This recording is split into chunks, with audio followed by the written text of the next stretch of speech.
अंतर्राष्ट्रीय योग दिवस मनाया जाएगा। हिमाचल प्रदेश में भी भाजपा अंतर्राष्ट्रीय योग दिवस को बड़े स्तर पर मनाने की तैयारी में है।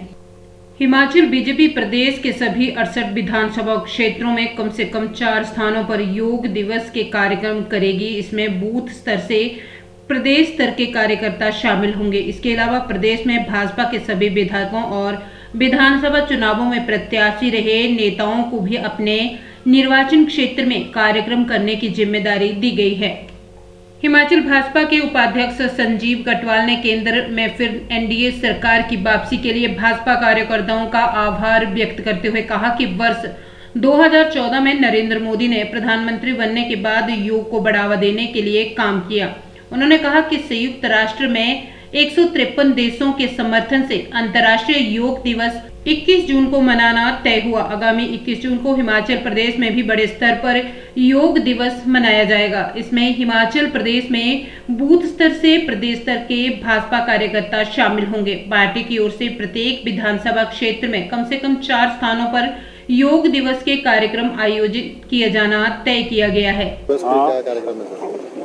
पहले तो माननीय श्री नरेंद्र मोदी जी की कुशल नेतृत्व में एनडीए की तीसरी बार सरकार बनी और नरेंद्र मोदी जी देश के तीसरी बार प्रधानमंत्री के रूप में शपथ ली। ये कार्यकर्ता की यथक मेहनत और 140 करोड़ जो देश की जनता है उसका भरपूर समर्थन मिला। 21 जून को पूरे विश्व में योग दिवस के रूप में मनाया जाता है। 2014 के अंदर 193 देशों की सहमति के कारण संयुक्त राष्ट्र संघ ने 21 जून को अंतर्राष्ट्रीय योगा दिवस के रूप में मनाने का निर्णय लिया। इस कड़ी में हिमाचल प्रदेश में भी 21 जून को हर विधानसभा क्षेत्र के 4 स्थानों पर योग दिवस मनाया जाएगा, जिसमें भारतीय जनता पार्टी के साथ साथ सामाजिक धार्मिक संस्थाएं या अन्य स्कूल हों कॉलेज हों इसके विद्यार्थी इसमें भाग लेंगे। इस कार्यक्रम को सफल आयोजन करने के लिए भारतीय जनता पार्टी ने जिला अध्यक्ष को इसका प्रभारी संयोजक नियुक्त किया है और मंडल स्तर पे मंडल अध्यक्ष को इसका संयोजक नियुक्त किया है, ताकि इस कार्यक्रम को अच्छी प्रकार से अपनी विधानसभा क्षेत्र में आयोजित कर सके। 3 चुनाव भी हो रहे हैं, क्या मान रहे हैं कितनी स्ट्रॉन्ग बीजेपी है? 3 जो विधानसभा चुनाव हो रहे हैं ये कांग्रेस की देन है। अगर उनका रेजिग्नेशन पहले ही एक्सेप्ट कर लिया होता तो 6 चुनावों के साथ साथ ये 3 विधानसभा चुनाव भी हो जाते और प्रदेश की जनता के ऊपर खर्चे का भार न पड़ता।